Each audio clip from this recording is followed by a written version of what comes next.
IB ഉദ്യോഗസ്ഥയുടെ ആത്മഹത്യയിൽ ആരോപണ വിധേയൻ സുഗാന്ത് സുരേഷിനെതിരെ വകുപ്പ് തല നടപടിയെടുത്തെങ്കിലും സസ്പെൻഷൻ പ്രഖ്യാപിക്കാൻ കഴിയാത്തതിന് പിന്നിൽ സാങ്കേതിക നൂലാമാലകൾ. സർവീസിൽ നിന്നും സുഗാന്തിനെ പുറത്താക്കിയിട്ടുണ്ട്. എന്നാൽ ഈ ഉത്തരവ് സുഗാന്തിനെ കൈമാറിയാൽ മാത്രമേ സസ്പെൻഷൻ നിലവിൽ വരൂ. IBയുടെ ഉത്തരവുകളൊന്നും ഇമെയിൽ വഴി നൽകുന്ന പതിവില്ല. പോസ്റ്റലായോ നേരിട്ടോ നൽകുകയാണ് രീതി. സുഗാന്തിന്റെ സസ്പെൻഷൻ ഉത്തരവ് അങ്ങനെ കൈമാറാൻ IBക്ക് കഴിഞ്ഞിട്ടില്ല. ഒന്നുകിൽ സുഗാന്തിന് നേരിട്ട് നൽകണം, അല്ലെങ്കിൽ വീട്ടിൽ കൈപ്പറ്റണം. IB ഉദ്യോഗസ്ഥയുടെ ആത്മഹത്യയ്ക്ക് ശേഷം സുഗാന്തും വീട്ടിലുള്ളവരും ഒളിവിൽ പോയി. സുഗാന്തിന്റെ എടപ്പാളിലെ വീട് പൂട്ടിയിട്ട നിലയിലാണ്. അതുകൊണ്ട് തന്നെ ഉത്തരവ് കൈമാറാനുള്ള യാതൊരു സാധ്യതയും IBക്ക് ഉണ്ടായിട്ടില്ല. അതുകൊണ്ടാണ് സസ്പെൻഷൻ പ്രഖ്യാപനം നടത്താൻ കഴിയാത്തത്.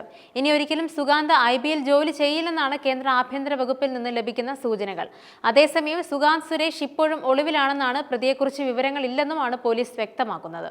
ഹൈക്കോടതിയിലെ മുൻകൂർ ജാമ്യ ഹർജിയിൽ തീർപ്പുണ്ടാക്കുന്നതോടെ സുഗാന്തിന് കീഴടങ്ങേണ്ട സാഹചര്യം ഉണ്ടാകുമെന്നാണ് വിലയിരുത്തൽ.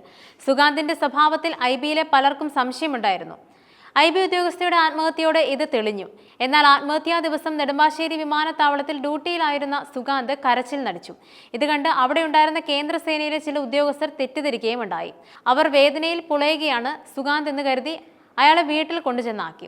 നെടുമ്പാശ്ശേരിയിൽ നിന്നും വീട്ടിലെത്തിയ സുഗാന്ത് അപ്പോൾ തന്നെ മാതാപിതാക്കളെയും കൂട്ടി ഒളിവിൽ പോയി.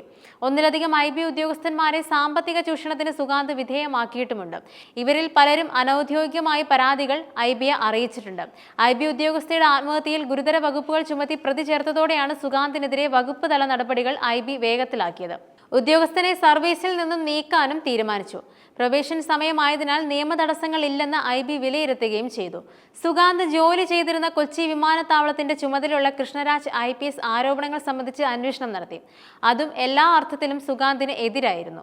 തിരുവനന്തപുരത്തെ ഫോറിനേഴ്സ് റീജിയണൽ രജിസ്ട്രേഷൻ ഓഫീസ് മേധാവി അരവിന്ദ് മേനോൻ IPSനാണ് മേൽനോട്ട ചുമതല. ആഭ്യന്തര അന്വേഷണ റിപ്പോർട്ട് IB ജോയിന്റ് ഡയറക്ടർ കൈമാറിയെന്നും സൂചനകളുണ്ട്.